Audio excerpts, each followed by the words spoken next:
to hear an appeal that was sent up to this level. An arbitrator heard the complaint and found in favor of the city. And so we're here to hear the appeal of Mr. Price, Mr. Stephen Price, to address some concerns on his properties, multiple properties he owns here in Georgetown. Down on the end from the committee member, just state your name for the record. Dale Perry, Stamping Ground. Billy Perkins. Randy Wilson. Vincent Morris.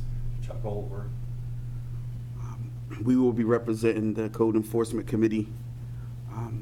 For the city, we have, Kevin Golden. we do have Code Enforcement here. And we have Mr. Price here as well. For the record, I'd like to give the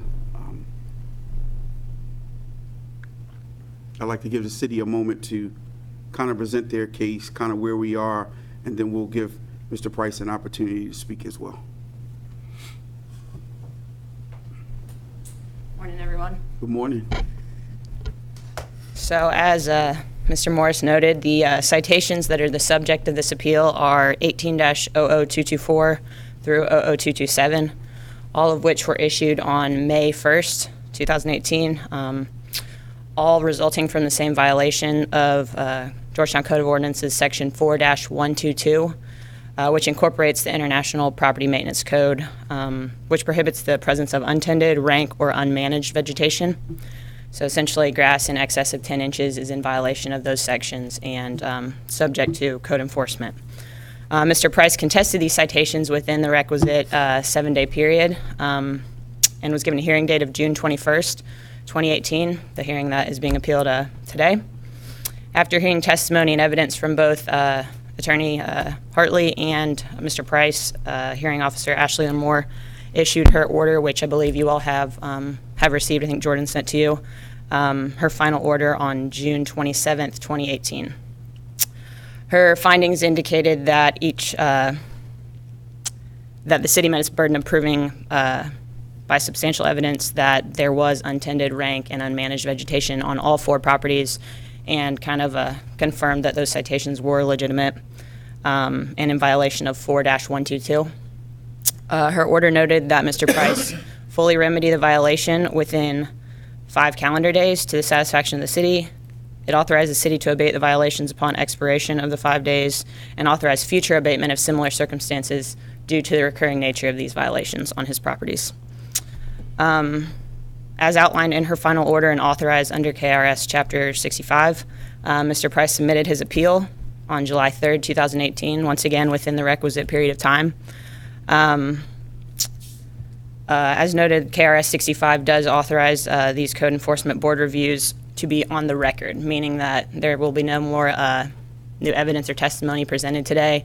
Anything that you all have received in the record, Mr. Price and the city were free to refer to those exhibits by number, but anything beyond the scope of those exhibits is prohibited at this hearing. The city requests respectfully that this board affirm the June 27th decision of hearing officer Lamore, as the city did present substantial evidence of these violations, once again, as noted in the record you've received. And the city would like to offer a proposed final order for you all today when you make your final decision at the end.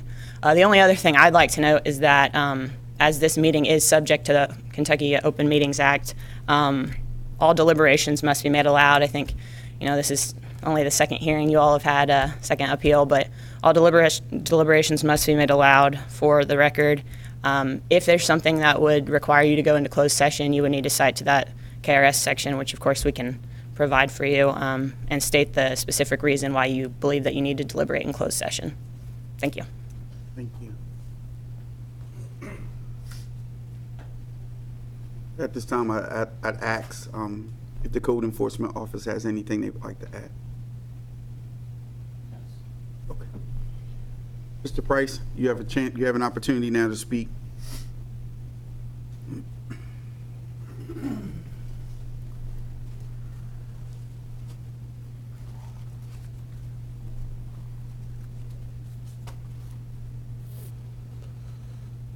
Thank you. Before we begin, I'd just like to note that Mr. Price has been to the council meeting on Monday. He came to a meeting we had yesterday to kind of make the same complaints he will make today, just for the record, because I was a part of the meeting yesterday. I asked Mr. Price that you really, really curtail how you speak to us, I'm sorry? that you curtail how you speak. That I curtail Yes. how I speak? How you speak, how you communicate with us. We want to hear all of your evidence. We want to go through everything thoroughly to make sure we hear and get all of the facts, but we want to be respected. We're going to respect you, but we want to be respected as well. That's all I'm asking you to do today.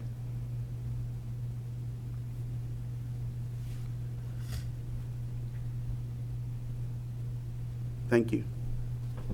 You may proceed. Are you implying that I was disrespectful yesterday and in the meeting Monday evening? Were you at the meeting Monday evening?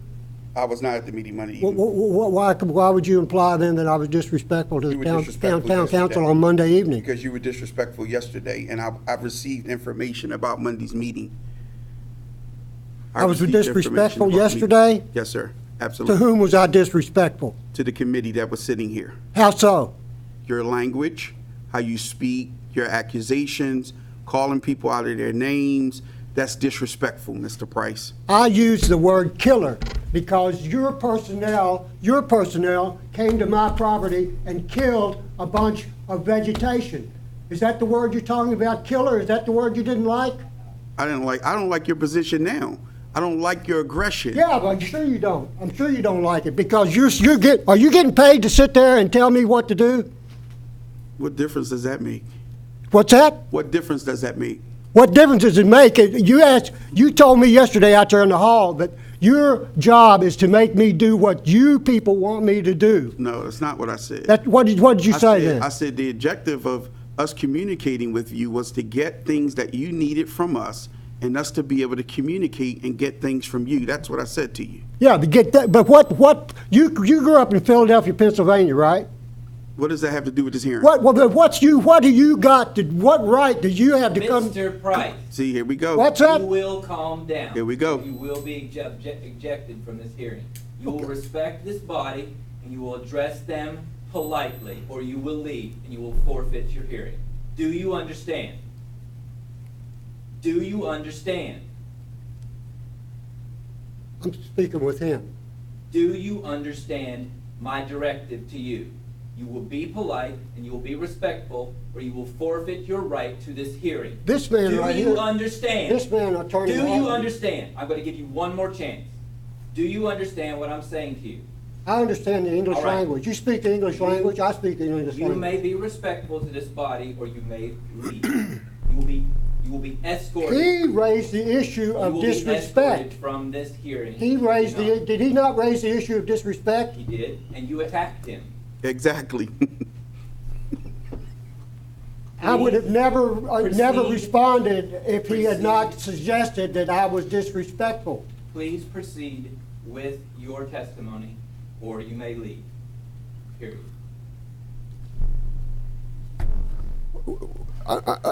Morris, you've told me twice that I've asked Attorney Hartley, I've asked you, I've asked Mayor Prather, I've asked Code Enforcement Officer Carter to come to my property and look at the actual vegetative material that I produce.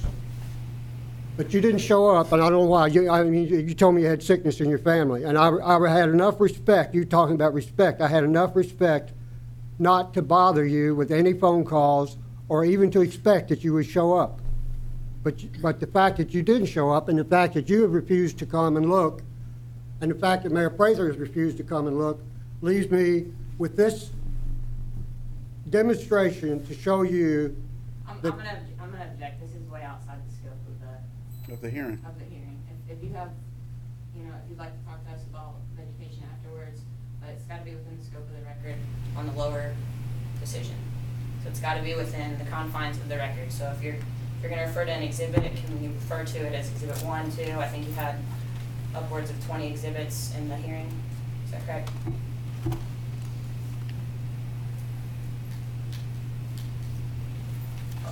frankly, I don't, I've been so busy actually trying to produce stuff that I don't have, I haven't made reference to the record. I don't have the record with me. So, Give you a so, copy of that if you'd like that. I think this is part of the record. Is this, are these photographs are submitted by a code officer, is this the record? That's the record. May I take a look at that? Absolutely. Thank you. These photographs, I'm sure these are from the record. I'll take a look at it in a minute. These photographs were made by Code Officer Carter. And you can see in these photographs, this is a view from South Royal Spring Avenue, I'm sorry, from Lexington Avenue on, well, then it's on, it says here 6/9/18. And these photographs were made, and I think these are also in the record. These photographs were made, I took these photographs on 6/25/18. And if I may pass them for them to review.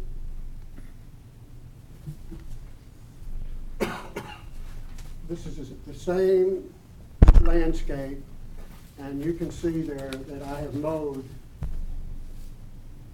In the double picture, both those pictures indicate that I have mowed in an effort to comply with your tastes, your demands, or as you say, Mr. Morris, what you want me to do. This, I think this is the same photograph. This may be the same one. Let's see. It may be a repetition, I'm not sure.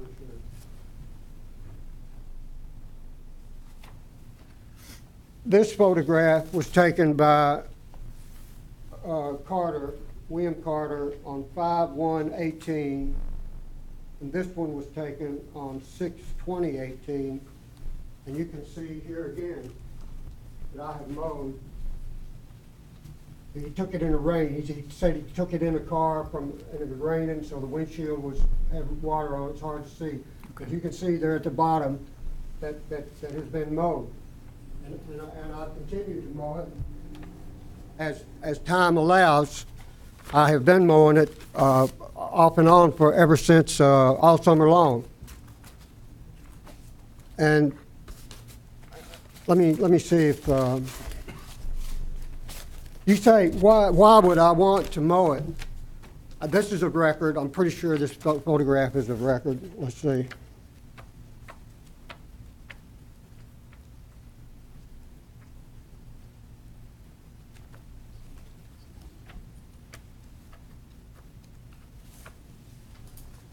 Yeah. Here, this photograph is obviously a record. I hate to.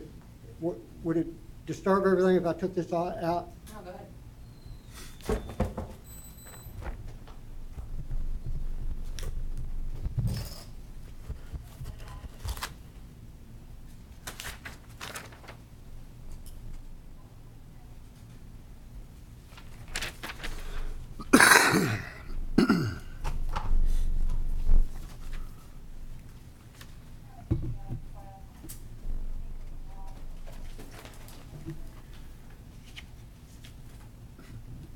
Chairman, while he's doing that, something I just wanted to put on the record, so that anybody viewing, I'm looking at the record that was sent to us on my phone, just so nobody thinks that I'm texting or something. I've got the record electronically, so I'm following as you go. We also have the pictures Yeah, we have the that we're pictures looking at as you electronically, too. talk. This photograph was taken by Carter in Okay. 6/20/18. Of the same, it's the same view from South Royal Spring Avenue. And you can see, obviously, not only have I mowed there, but I have begun to stack the hay in order to preserve the hay for future use. And as I said, I'm not sure whether I said in the record or not. You say, why in the world would I want to mow for hay? Mr. Price, these pictures look the exact same. I mean, there's high vegetation right here, high vegetation right here, and there's a pile of cut grass stuck in the middle Yeah, of it. yeah, right, but that's what I But- mowed. This part has not been mowed yet because that's. I mean, part- see, this was mowed in the first picture. And then the second picture, Is there? it's still there, but there's been something cut from somewhere and That's right, brought over on- here. On the north side of the hayfield is where I mowed So it. in a week, I mean, it was like a little 6-foot section was sickled down or whatever and piled up in that picture. It's not a 6-foot section, it's there's about a third, I don't know, I mowed, it's true, the vegetation south of the mowed area remains today, but I can mow it because that vegetation is parsnip. You ever eat a parsnip? I don't know. You know parsnip? I've heard it, but I've heard of it. Well, you can buy them at Kroger right now, they sell high. And that tall, what you're referring to as tall vegetation behind where I mowed is parsnip. The parsnip seed arrived, I don't know where from, but I'm glad that they did, on the wind about 10 years ago. And since then, I have allowed them to propagate themselves, and I have now, I went out last spring with a bushel basket, and with very little effort, I took a bushel of parsnips back home to my house. And if that is not managed landscape, you may consider it rank and unmanaged, but if I can manage those wild parsnips, volunteer parsnips, for a crop yield that sells at Kroger, then I don't see how you can question the fact that that is managed vegetation. And to your pleasure, I'm sure you would find this agreeable, the parsnips have now shed seed. I was in the field yesterday. The parsnips are shedding seed for next year. So I can grow, as I continue to mow now for the hay, I can also mow the parsnips down, which would relieve anybody who watches or sees my property, if they're offended by so-called tall vegetation, I can make it go away now because the seed are already formed and are dropping and are reseeding. And if I mow, that will just cause the seeds to shatter and more parsnips then will return next year. But the reason I couldn't mow the tall, what you call tall vegetation, south of the grass, I mowed as much grass as I could, and that's what you see stacked up there. But I had to wait to mow the parsnips because they had not gone to seed. Since then, they have gone to seed, and I can now mow them, which I'm perfectly glad to do, because I can use the fiber from those parsnip plants as part of the hay, because I'm not feeding this hay to animals. I'm feeding this hay. I'm not feeding the hay. I'm using the hay structurally. Could I ask you to pass that? May I pass that on to Attorney Hartley? And I'm pretty sure I think that I'm using the hay structurally to build things.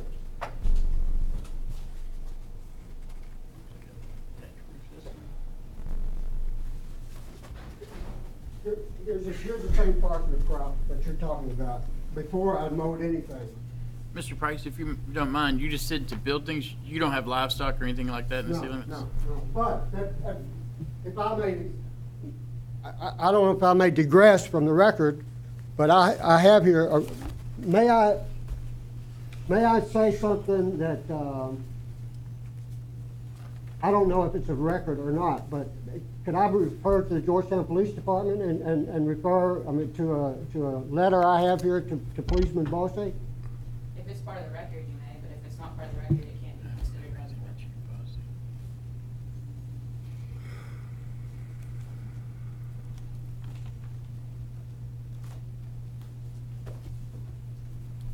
Well, let me, I'm looking here, I'm just flicking through the record here to see what I can, what Devin Golden will allow me to discuss. This is in the record. It says, 1/4 of U.S. adults have hearing loss because of noise. my hearing this morning is not perfect because of stress, because of my stress trying to get ready for this meeting. But I know that it's up to me to protect my hearing, and one way I protect my hearing is to use that tool right there to do all my mowing. And the reason I do that, this is a newspaper article from Lexington Herald-Leader, February the 10th, 2017. If you can believe, of course you don't believe everything you read in the newspaper, but everyone would agree, I think, at least I think you would agree with me that noise can be a nuisance. And repeatedly having to disregard unpleasant noise is a burden on people, as well as, according to this, it damages hearing. So my effort in managing my place over there has included total rejection of motorized machinery. And I'm sure that, so here in the record, I put, these are images, these are photographic images in the record of the kind of machinery that I avoid, and I'm doing all my neighbors a favor, doing the town a favor by managing my property without all this noise-producing machinery. And so what does that, if I'm not going to use machinery to mow, then under Ordinance 06-027, which has now been recodified into, what's the number? 16009. What is it? 16009. 16009? Correct. It's been recodified into 16009. Says that anyone in Georgetown can practice natural landscaping, that is the restoration and preservation of natural plant communities, including including trees, shrubs, grasses, forbs, ferns, and wildflowers. Forbs is another word for weeds. I had never heard the word forbs until this ordinance was adopted by the town of Georgetown in 2006. Trees, shrubs, forbs, ferns, grasses, wildflowers are permitted to any height in a managed landscape. That's, I'm sure that's in the record somewhere. A copy of that ordinance should be in the record. And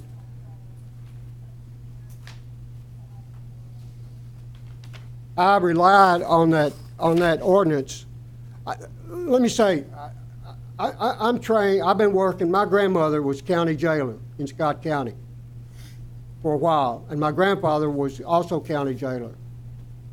And I never knew my grandfather, but my grandmother raised me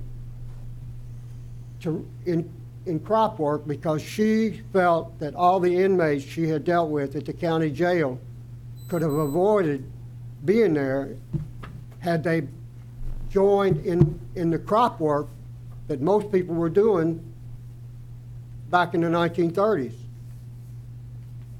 And my grandmother raised me from this age, this height, to set out tomato plants and marigolds.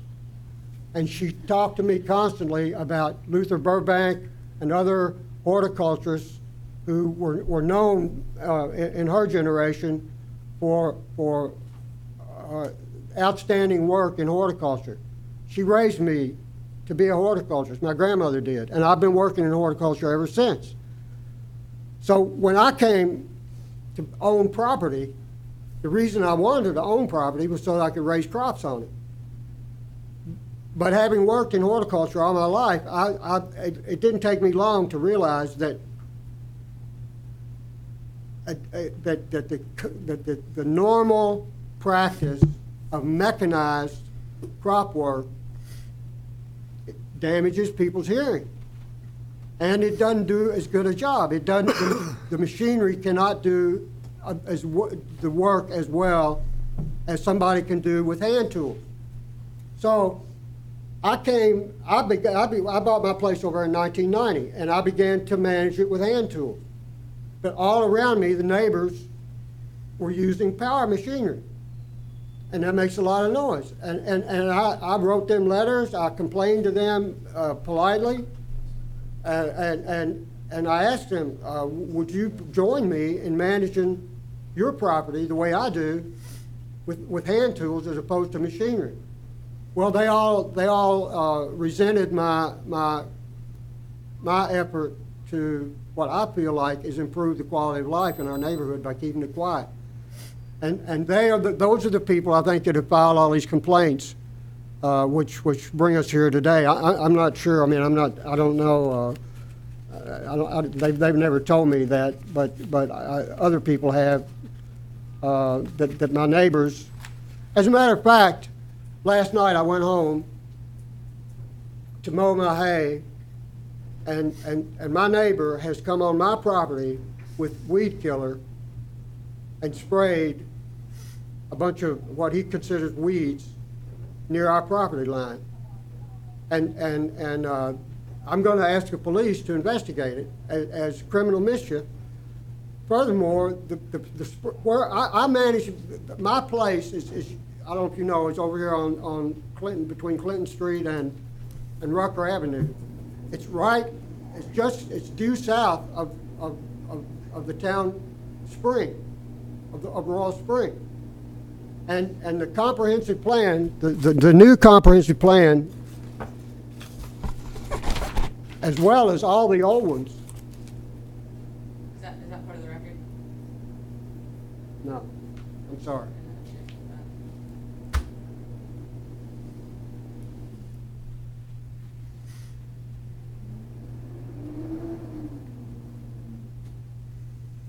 Let me go back to the record.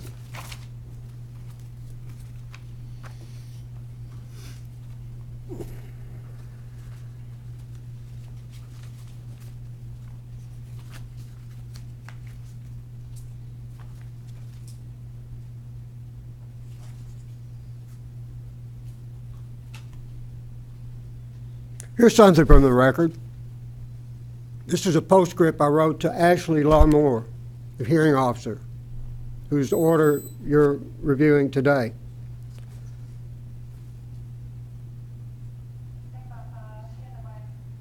As to the economic value of botanic, do they have the copy of this record? Do each of them have a copy of the record? You can look, this is a letter to Ashley Larmore dated 6/2013. I'll just read you the postscript. As to the economic value of volunteer botanic crops, that's what we're talking about. The photographs you have there of parsnips are a good example. Those are botanic crops. I didn't plant them. The wind brought them. The wind propagates them by spreading the seeds. Botanic crop.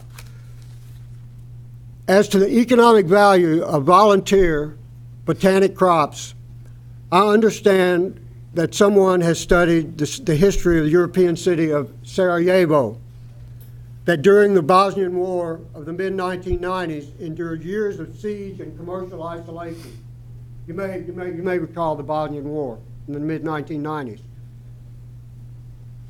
The study says that according to the study, tens if not hundreds of thousands of Sarajevo's population survived by harvesting and eating wild volunteer botanic crops similar to the ones that I raise on my property. So if an isolated population can survive on botanic crops, I can survive on the botanic crops. I could bring them right here to the farmer's market. And by introducing the consumer public to botanic crops, that's not going to take them long to realize that they can raise those botanic crops at home simply by not mowing and in compliance with this ordinance 16-009. Anybody in Georgetown under the ordinance is allowed to do what I'm doing over there, including me. And let me Mr. Price, typically that's called a garden though. I'm And it's sorry? a managed, is that not correct? It's people that raise these type things, they say they're raising a garden. And from the pictures, there's not just those certain things you want, the parsnip. There's multiple different items, weeds growing. My interpretation of a weed is anything I don't want in my yard is a weed. Volunteer corn, if it pops up in my yard because they did it in the field behind me, it's a weed. But my interpretation of keeping it managed is you've got your little stuff growing here, you refer to it as a garden, you maintain your other, because outside that, I mean, it just looks like a field out in the county where this kind of growth is permitted. Well, are you a Perkins? Yeah. I'm in A1, I'm in the city. They grow soybean out there. It doesn't get 2 foot tall. I don't know exactly, but if somebody complained, I would be, or the farmer may be out of code. I don't know that for sure, but it's manicured. The guy mows around the perimeters. He has a nice, I mean, it's presentable for all my neighbors to look at. Never have I had them call me. Never had I had them call the. Yeah, but you're using a lawnmower, right? You're using some kind of power machinery. Well, either way, it's my duty to keep it manageable because it states that's what I do. If I was out in the county and was not a part of the city, I would not have to do that. Whether I would do it or not, either way, it doesn't matter, but the requirement out in the county is not the same as it is within the city. You're wrong, Mr. Perkins. The fiscal court adopted the same International Property Maintenance Code that was in about 2007, I think it was. Is the fiscal court the county? The fiscal court adopted the same property maintenance code that we're talking about here for the entire county. And I went to them and begged them not to do it, but they did it anyway. So I hate to disagree with you, but what you just said is incorrect because the same code applies in the county as in the town. But I hate to if I can respond to what you just said. Attorney Hartley was here yesterday, and there was a discussion about cats and how to manage stray cats. This isn't relevant. What's that? It's not relevant to this hearing.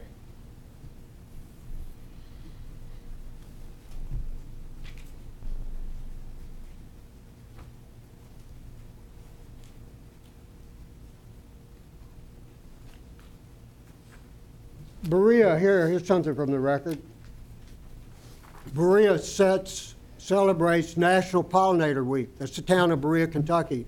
They're celebrating the pollination of wild, natural plants, as well as cultivated gardens, as mentioned by Mr. Perkins, by bees. There are a number of beekeepers who told me they would be glad to put beehives over there on my place because of all the wild, naturally occurring vegetation, which bees don't discriminate. They love flowers. It doesn't matter whether they're raised in a row to be, as you call, presentable. Bees love flowers, and the more vegetation there is, the more flowers there are. But they told me that if I'm talking about Monty Adams, you may know Monty Adams. He told me that if they were mowed, it would be of no use to him and his bees.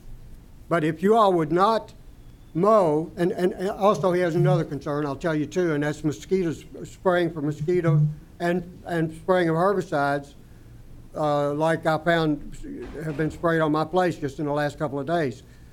But if you could cooperate with the health department and call off the spraying, And if you could refrain from your abatements and your imposition on me of a requirement to mow, Monty Adams for one, and he mentioned two other beekeepers who he thinks, well, no, he didn't say. Monty Adams just simply told me that he would be glad to put beehives over there, and I told him I wouldn't charge him a penny, and he could take honey from the place, and he sells honey down here at Favas. So I see you in Favas drinking tea and sometimes, right, Perkins? Mm-hmm. So if you wanted honey on your biscuit, you could buy it at Favas, and that honey could come from my place over here. I'm going to object again. It has nothing The to do with the hearing. confines of this appeal need to be maintained to What? why the findings of fact were incorrect and why your grass is in compliance with the ordinance. Unless what you're saying is proving that your grass is less than 10 inches in height, it's irrelevant. The 10-inch requirement does not This isn't a apply. policy argument. It's an argument of whether your grass is in compliance or not.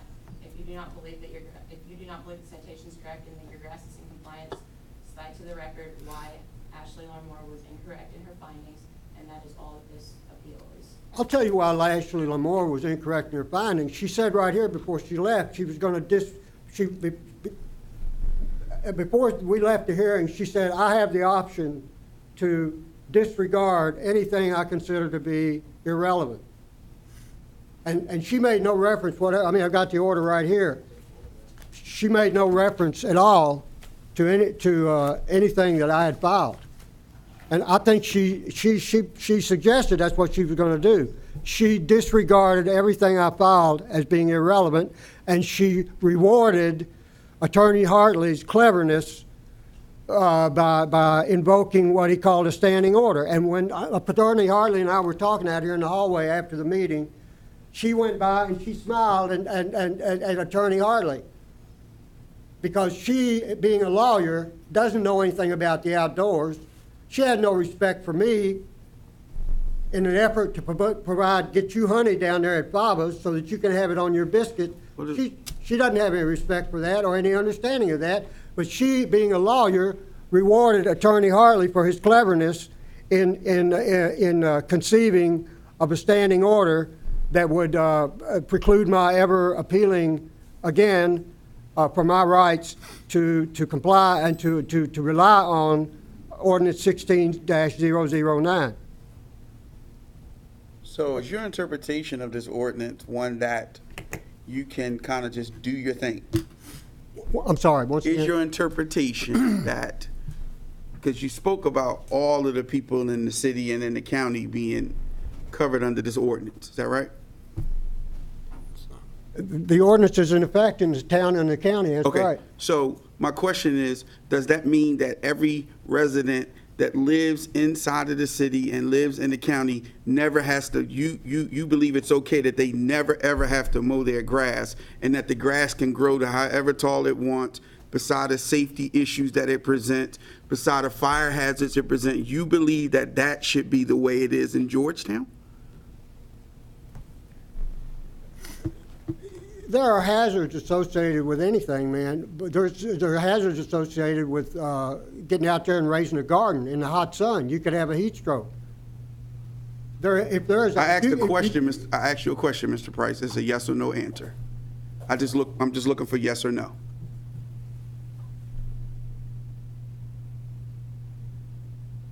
I can't answer that yes or no, because it depends on whether those parties are managing the vegetation constructively and productively You just spoke under that the ordinance. And vegetation did not need to be managed. if they are managing it, then yes, everyone in Georgetown, and frankly, you and everyone else could and should be managing their vegetation productively, but they're not, because of years and years and years of this 10-inch maximum requirement, and they are habituated. They've invested, they paid a lot of money for expensive lawnmowers to comply with the 10-inch mowing requirement.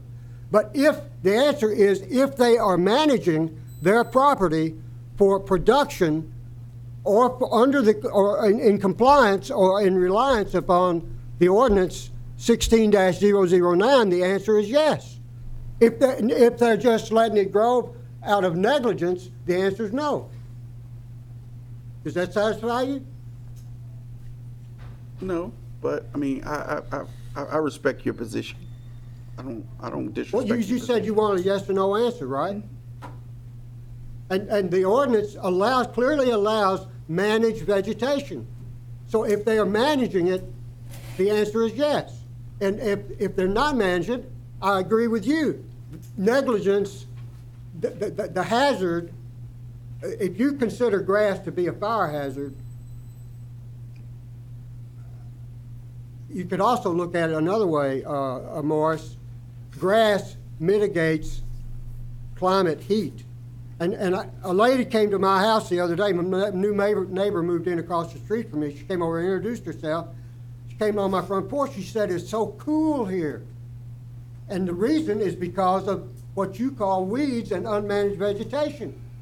And grass or trees or any weeds, vegetation of any kind mitigates hot summer sun like we've suffered recently.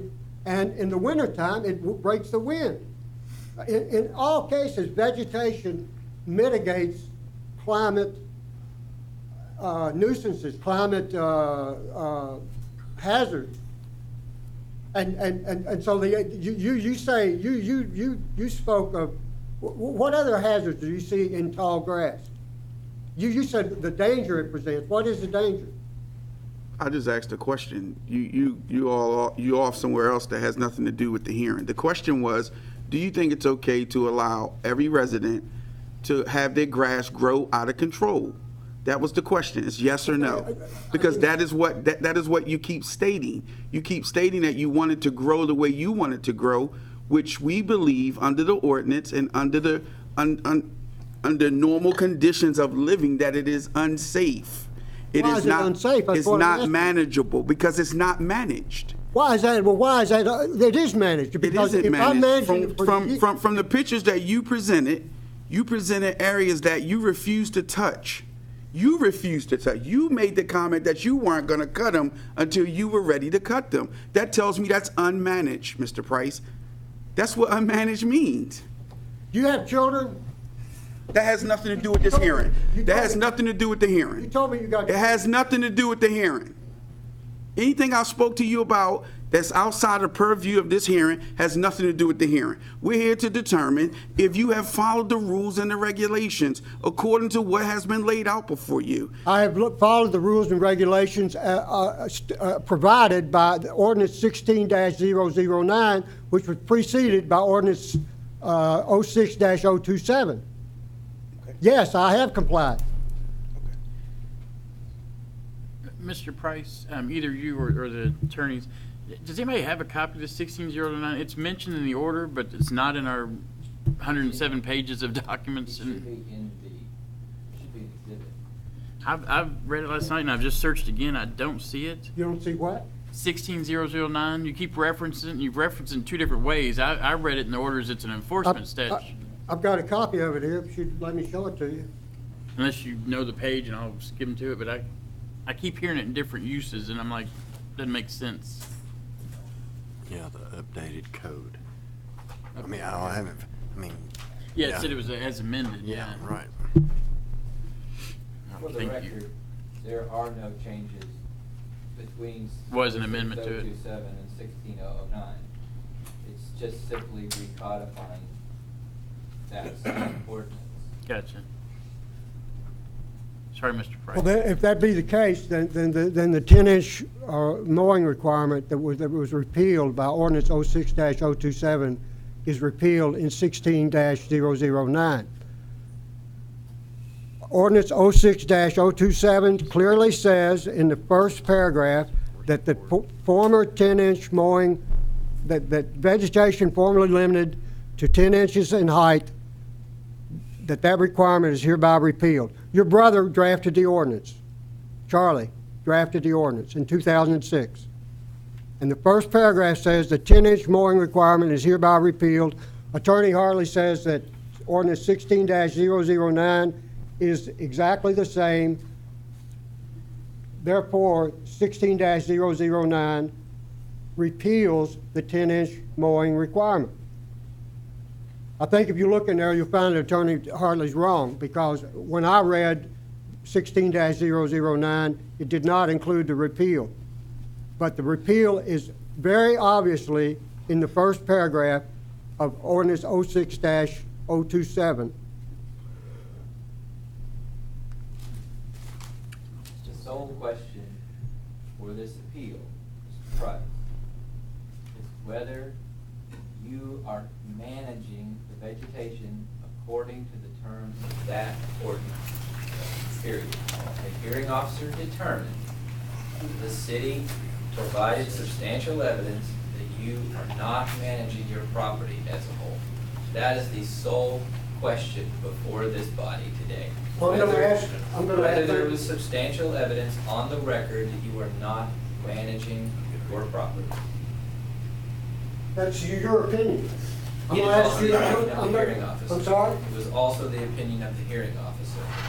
Because she is an overweight, nearsighted, indoor Mr. Price, that's inappropriate. person It is who has inappropriate. never turned a spade in the outdoors. She can Just read like the you, law. Attorney Harley, you told me You can yourself. read the law just as well as you or I can, Mr. Price. Yeah, but the law, look, the Supreme Court rules for professional conduct for attorneys in the state of Kentucky say that any attorney can consider matters of economics, social impact, environment, and Mr. Price, Mr. Price. Attorney Mr. Lamoore Price. does not consider any of those issues. Mr. Price, Yes. when we first started, I specifically asked that you not be mean to people. The woman is not here to represent herself. She has already represented herself. She has made a decision that you are now appealing. The sole purpose of this hearing is to determine if her ruling we will uphold or overturn. There's no reason to call her out of her name. Call her what? Out of her name. Call her out of her name? What do you mean by that? Call her out of her Anything name? other than her name. Huh? Her name is Miss Lamore. That's what you referred to.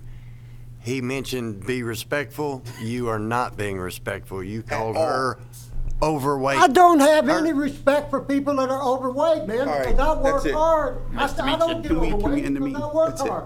Am I supposed to respect somebody it. who's overweight? No. Hit you. That's it. That's it. Price, I'm a farmer, and I used to farm 600 acres before Toyota came in here. Now I'm a 70-acre farm. Are you Evans? No, I'm an Over, O-L-V-E-R. I'm sorry? Over, O-L-V-E-R. Over, Don Over? Right, that was my father, yes. I've heard his name, yeah. And I think the thing we get into is the definition of management. I think that's the problem that we have. Most people consider management as having plants like your fruits there in a confined area, and then you mow everything else around that and take care of that. But the zoning ordinance, excuse me, go ahead, I'm sorry. No, that's okay. And, you know, the problem that we have is, like I said, I think the definition of management, what you think is management, society or other members or people around you don't agree with that definition. That's exactly right, Mr. Yes. Oliver, because they haven't spent a lifetime working in horticulture. I spent a lifetime working in horticulture, working in the outdoors, and my grandmother started me, like you say, raising conventional row crops. I spent my whole life raising conventional row crops, but I could not ignore the vegetation that volunteered beside my row crops. And eventually, I did a lot of research and found that the vegetation that's growing beside my row crop, that salad is nothing but wild greens. Okay. And it's a whole lot, and I didn't have to spray those greens like you would have to spray cabbage or you'd have to put slug baits on lettuce. Because these wild greens don't have any pesticides or disease problems. And that would and could and should revolutionize horticulture. I studied horticulture at UK. Did they mention wild edible greens or Passion fruit, this is passion fruit, volunteer. This is persimmon, volunteer. These are plums, volunteer. Did they mention that at UK? No. They said, the first day I went to UK, they planned out a spray schedule. Here's what you have to spray. These are the chemicals, the poisons you're gonna put on your ground. And I decided right then that was gonna be my last semester. And you- What's that? This is irrelevant. Is there any way you could wrap up a few sentences, a closing statement? Yeah, sure, I'll respond to Mr. Over. You're exactly right, Mr. Over. The society at large, and I use at large with a double meaning, including the same meaning I applied to Mrs. Lamour, are not botanists. The society at large are not horticulturists. I spent my entire life in botany and horticulture, encouraged by my grandmother, who was a jailer, who said that she believed that horticulture and botany could save Georgetown and society in general from crime. So I spent my entire life in botany and horticulture, and I obviously am going to have a different view of the outdoors and what constitutes management of vegetation. And if you want me, if a man plants a corn crop and somebody doesn't like it because it's too tall, is he expected to mow it down? So no, people want the yield. People need the corn. And it's the same with all of these crops. Those parsnips you look at and you referred to as high. I think you referred to it as maybe not presentable. Well, I said that there's more than just parsnip there. A garden is, I got tomatoes, I got this, I got corn. But you may have parsnip, I don't know what it looks like, but I see multiple different types of plants there, which tells me it's just overgrowth. Because I'm not you don't saying know- weeds. You don't know what the plants are, Mr. Perkins. It's overgrowth, that's all you That's mentioned. That's But your opinion, because you don't know what a wild parsnip plant looks like. It Oh, does not matter what a parsnip looks like. Please conclude your argument as to why your grass is in compliance with the ordinance. We're not talking about That is grass, exactly- we're talking about vegetation. Vegetation, grass, weeds, potato at this point. Is the level of the grass it's- vegetation below 10 inches? At Of your course it's property, not below at 10 every inches, point? and under the ordinance, it doesn't have to be under 10 inches. Okay, and that's your opinion, and you can state that to the board, and we can conclude. So you want to conclude, is that you telling me you would I do conclude? believe that it's time to conclude. I think this has gone well off course.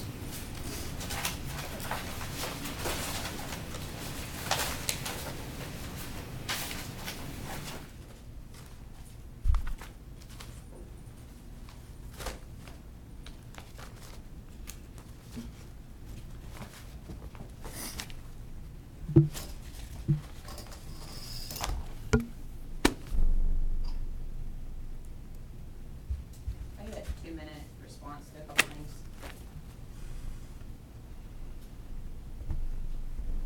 Just to approach a couple points Mr. Price made, I think at the beginning of his argument, he indicated that portions of his property are in compliance with the 10-inch requirement. Go ahead.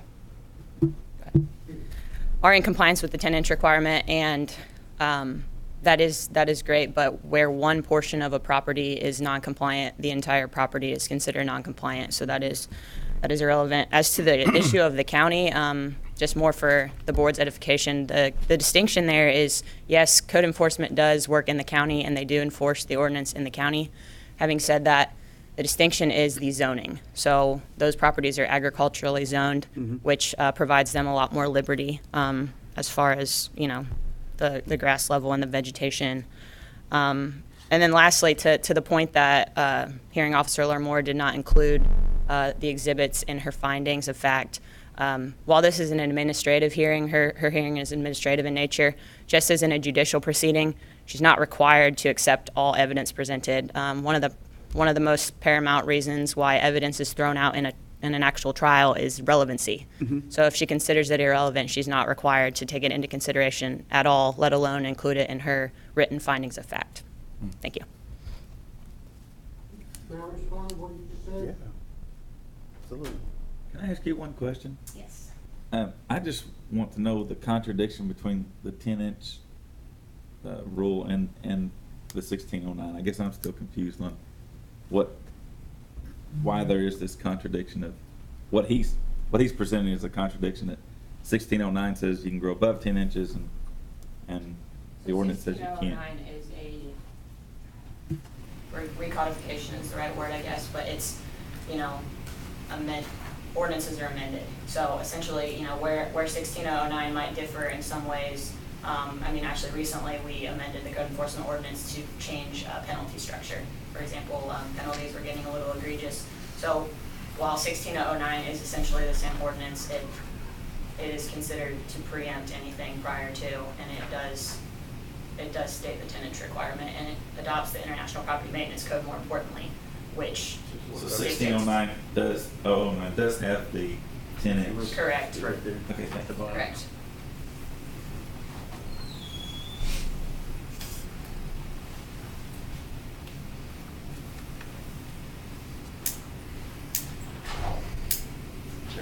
Yeah, that's my point. The biggest argument that it seemed like you were making, Steve, that was making me look into what you were saying.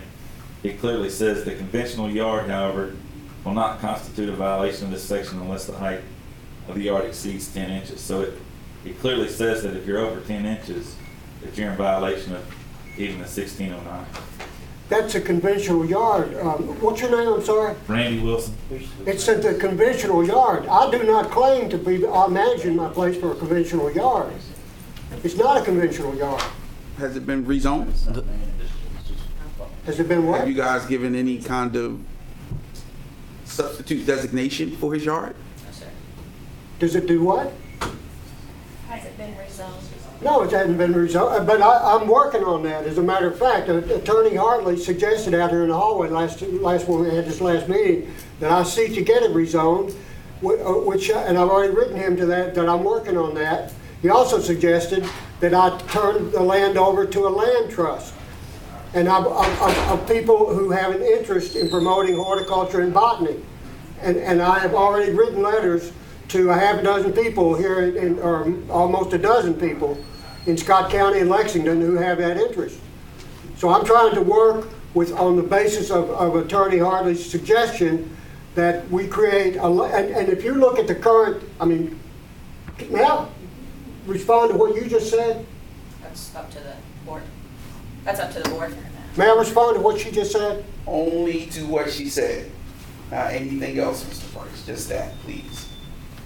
She said that because land in the county is zoned agricultural, that I think you implied, or I didn't, like I said, I'm having trouble hearing, but I think you implied that because it's zoned agricultural, it's not subject to the same property maintenance code. Is that correct? I did not say that. I said it's afforded different liberties than. It's afforded different liberties. Correct. And I can't cite to you exactly what you're allowed to do on agriculturally zoned property at this time, but it is definitely subject to lesser restrictions. Subject to lesser restrictions. Subject to, it's not subject to the town jurisdiction in the county. Code enforcement is a joint code enforcement office, so we do enforce in the county, yes. But where zoning allows different uses of property, Tammy, that consideration. Well, let me say this from what I know about the law. This is in response to her, Mr. Morris.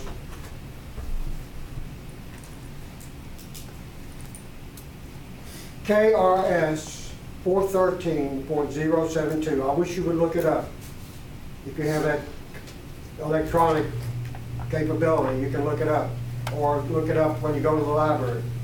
KRS 413.072 specifically exempts agriculture, horticulture, and silviculture sites in the state of Kentucky from nuisance laws and zoning laws.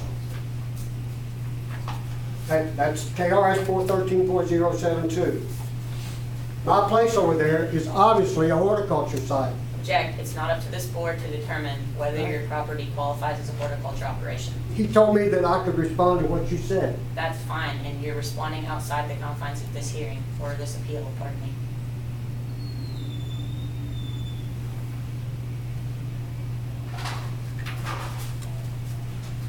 May I continue, Mr. Morris, or not? You said you wanted me to respond to I'm what not she really said. sure. What is the purpose of your response? She invoked the concept of zoning. And I'm telling you that KRS 413.072 says that any horticulture site, doesn't say whether it's in town or in the county. Is it in the record? What's that? Did you present it in the record? I'm pretty sure it's in the record, yeah. You can look it up, it should be in the record. I'm pretty sure it's there. You In had any a copy of case, the record, right? You had a copy of the 107 pages we had. I don't remember seeing anything about KRS, whatever the specific. It's in there, but it's. well, look, put it this way, if you want to eat, then it's in your interest that people be allowed to raise crops. And a lot of those crops are volunteer crops. So people are allowed. That's the point. I think that's the whole point of this discussion, is that people are allowed. They just do it according to the law. I think the thing that needs to happen, Mr. Price, if you want to continue to do your horticulture, is put your things in separate areas. And like your greens, put those in a separate area, just like people have gardens. And then mow the rest of it, or keep it cleared off. If you want to let it grow to 10 inches, then mow it for hay, that's fine too.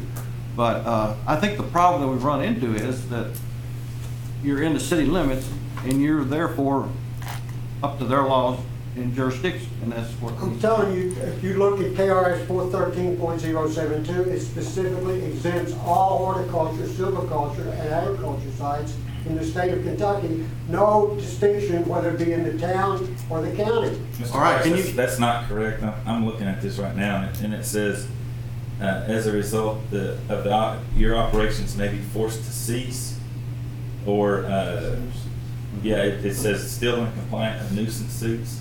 That's Are I'm you reading looking at KR. KRS 413.072? Yeah, I sure am. Can I take a look at that? Yeah, it's right there in the first number one.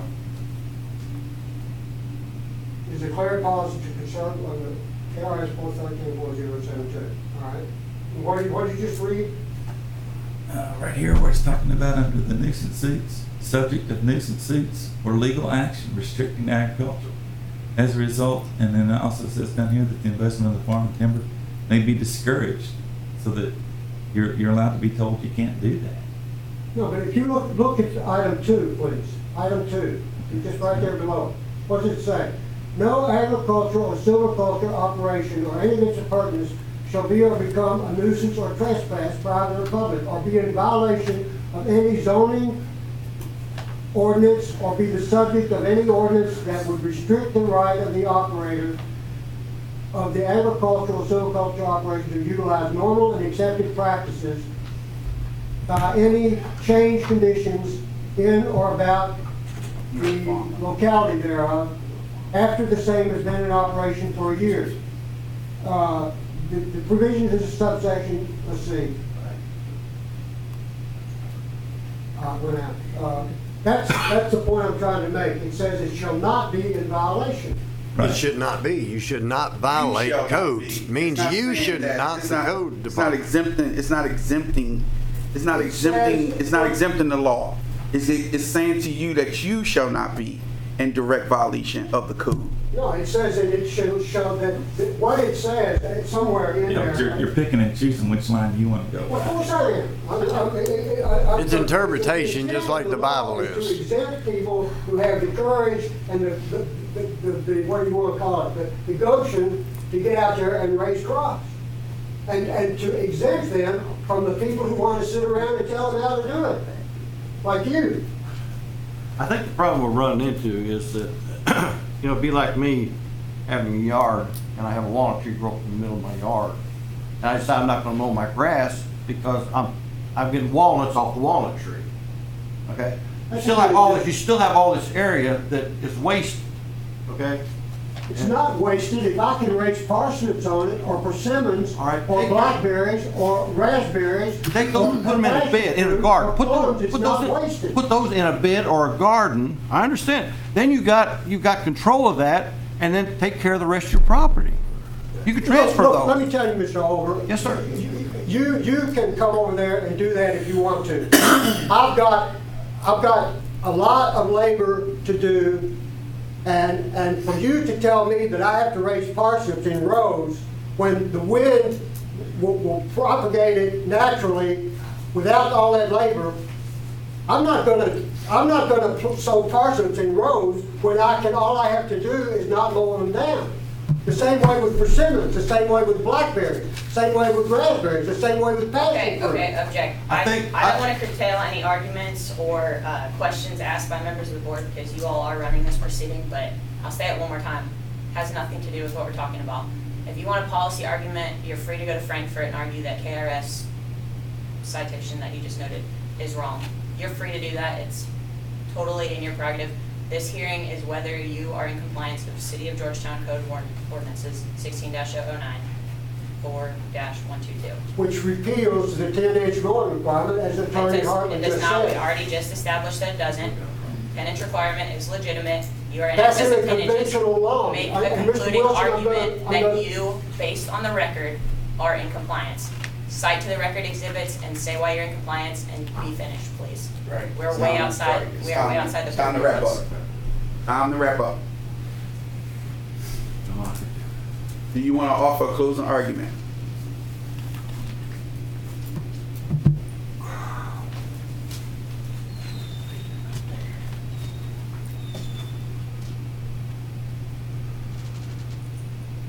If you like good, locally produced food crops, locally produced textiles, and locally produced timber, so that you don't have to buy timber shipped in here on a railroad car from Oregon, you have an interest in encouraging everyone in Scott County and practicing yourselves natural landscaping as opposed to destruction of vegetation. Kentucky Driver's Manual, published by the Kentucky State Police, says drive less. Your car is safest and most economical when it's parked in your driveway. Consider walking, bicycling, taking the bus, or carpooling. If the Kentucky State Police don't want people to drive, which makes sense because crime is associated with mobility.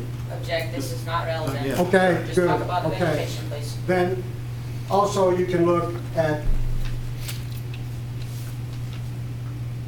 I'm going to simply repeat, if you enjoy having good locally produced food, fiber, and timber, then the ordinance 06-027, which was recodified, as Attorney Hartley said, into 16-009, specifically encourages natural landscaping, which relieves anyone of the 10-inch mowing requirement. And in place of the 10-inch lawn, anyone is thus allowed to allow timber, trees, shrubs, forbs, ferns, grasses, and wildflowers to propagate themselves naturally if you manage them for yield. And they can be managed for yield, but you have to know what they are. And for you to simply, Mr. Perkins, refer to them as overgrown indicates that you don't know what they are. And I couldn't expect you to because you haven't, unless you're a career botanist or a career horticulturist. But they are there. The photographs you just saw include not only parsnips, but chicory. And the chicory is in that salad right there. And chicory is just one example of another plant that's in that photograph, but you don't know what it is. And I mean, I couldn't expect you to know it, but that's why I'm here to tell you that if you learn these plants, you can profit from them if you will not mow them down. But I've learned them, and I encourage you to learn them, so that you don't think that it's a nuisance or that it's abnormal, or as Attorney Hartley has said, absurd to encourage their growth rather than to destroy them. And one final point, our zoning ordinance Scott County zoning ordinance specifically says that any home occupation shall emit no noise. And the most, It's not relevant. I'm sorry? It's not relevant. It's not a policy. Noise, mechanized causes noise. Proposed order for you all. Copy for everybody.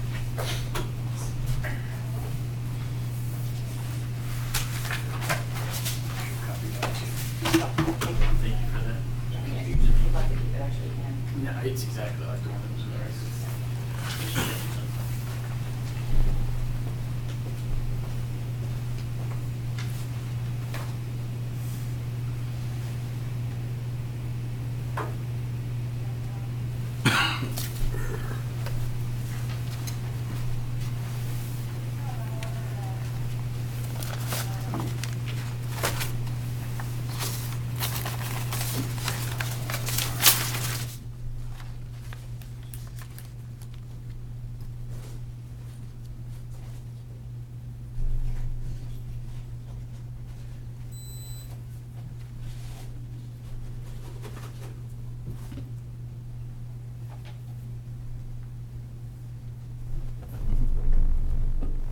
I'm ready to, I already decided.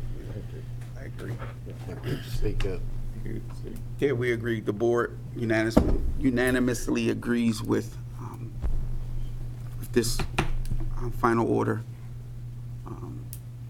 We believe that the city has carried its burden of proof, that the code enforcement office has followed the rules and regulations. And so we unanimously Oh, yes. come into agreement. I will sign this order immediately and allow the city to follow whatever procedures are necessary to mitigate the situation. Hearing adjourned.